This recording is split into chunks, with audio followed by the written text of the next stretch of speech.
המשחק מתחיל. פנטיל ישי עומד בשער וגויאבה מסתערת ומכניסה את הגול הראשון לפנטיל ישי. פנטיל ישי מחזיר את הכדור לגויאבה בבעיטת מספריים וגויאבה עוצרת את הכדור. פנטיל לימון בזינוק אדיר עוצר את הכדור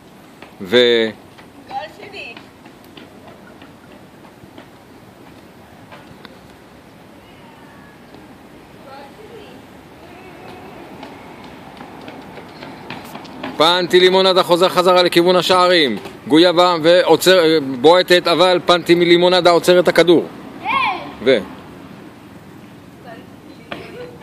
נו? מה? קדימה, קדימה. פנטיל ישי, סליחה. אתה צודק, 100%. פנטיל ישי חוזר אל הכדור, מוסר את הכדור לגויאבה. גויאבה לוקחת את הכדור, מכינה את הרגל ובבעיטת יף בועטת לקורה. פנטיל ישי מחזיר את הכדור לגויאבה. גויאבה לוקחת את הכדור, מתכוננת לבעיטה ובועטת בעיטה אדירה, אולם פנטיל ישי עוצר את הכדור ושוב עצירה מסחררת של פנטיל ישי.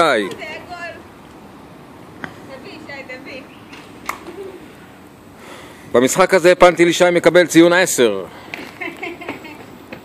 וגויאבה, כל הכבוד לגויאבה שתפסה פוזה והלכה לשבת על הקורסה בין השיחים כשהיא עייפה אך מרוצה מהמשחק המהיר, והיא רצה ורצה ורצה ורצה לעצור את הכדור. פנטיל ישי חוזר אל השער וגויאבה מפספסת את השער ב10 מטרים לפחות.